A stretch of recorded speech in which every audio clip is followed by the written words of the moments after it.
tales and treasures at the end of the road, yet some of them shouldn't have been discovered in the first place. Directed by the renowned detective and police officer Carmelita Fox. For years, she has been trying to find the last known whereabouts of Sly Cooper, who mysteriously disappeared after the Paradox failed to end the line of Coopers. The other two who joined the search for Sly were his childhood friends Bentley and Murray. The rest was history. Sly and his friends planned the heist for the most valuable items while the charming cop nearly catches him in the act. Nevertheless, he succeeds, and it is a long, bumpy road. However, she saw him on the news, that he had been sighted in numerous parts of the world, but something was off about his appearance and the iconic golden hook. His golden hook is more of a decaying silver, where his eyes were altered to be more glowing purple, including his blue shirt, which changed into a mix of black and blue. Nevertheless, he steals the most valuable items in the world. Still, instead of help from his friends, he is doing this to satisfy someone who probably brainwashed Sly into working for his own selfish and valuable cause of taking over the world and rebuilding it as his domain. This thought directly terrified her, as she imagined a world where this unknown villain and Sly achieved world domination, including taking down his friends, including herself, turning the world into a dictatorship.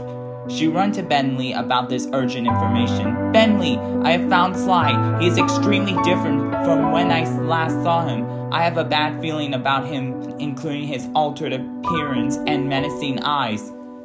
"What?" Bentley responded to her. "That's impossible.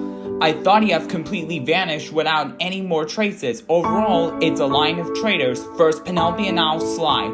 If I were in his place, I wouldn't have prevented what is happening with him." When the sun was setting the next day in Paris, Bentley and Murray were doing what they normally did.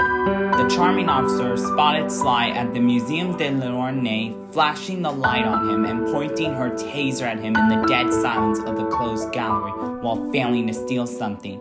"Well, well, clever raccoon, you are under arrest for attempted grand larceny. You have the right to remain silent," she shouted at him while pointing the taser at him as if she finally caught him red-handed. He giggled and let out a sinister smile to her.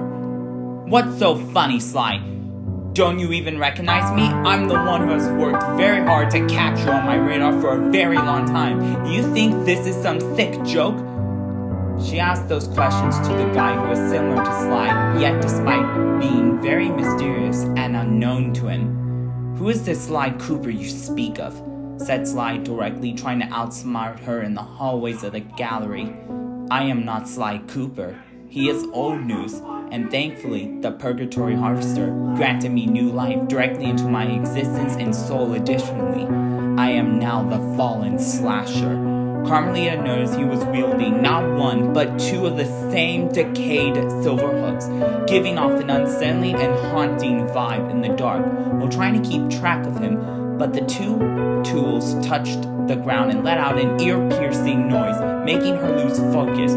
She lost track of him while leaving a mysterious letter at the entrance of the museum with the same signature raccoon logo, but a darker purplish, while fleeing the scenery and the gallery entirely. While the next day followed, she was in disbelief and also confused at the same time. "Bentley, I am still concerned about what the fallen slasher mentioned last night. He mentioned someone known as Purgatory Harvester. Could he be the one that coerced Sly into joining him or what?" She asked Bentley about this question while sipping his coffee and assured her, "Carmelita, as much as this being a massive new find of the search while directly leaving our questions more unsolved, it's best that we leave that question answered one day. He is still the Sly we know, but different entirely. Maybe one day we will see him again with his new identity." Carmelita handed the mysterious letter to Bentley, and he opens it and is dumbfounded by the contents of it.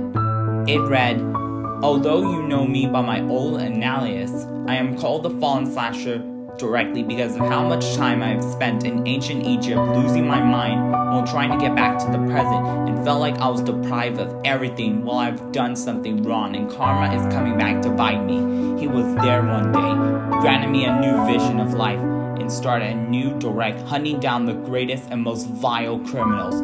I fear that I have become the one thing I hated the most.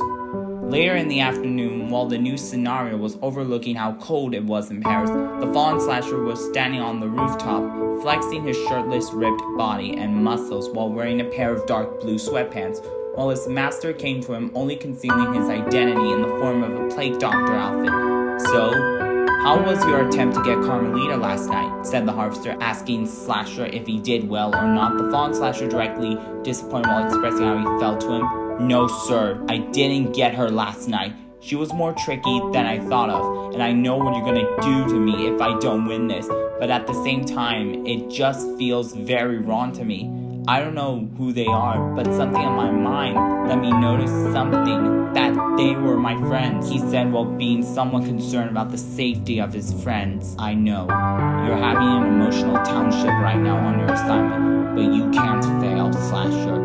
It will benefit you directly while also planning to be more successful shortly," he assured the Slasher while patting his shoulders directly on how bad it feels on him, but can either make a good or bad reputation for him. He asked the harvester an interesting question while showing a burnt photo of him and Carmelita dating. "Tell me, am I Sly Cooper?" he said to his master without an answer, as if he was in copious amounts of self-doubt, while a teardrop came on the photo on the verge of crying.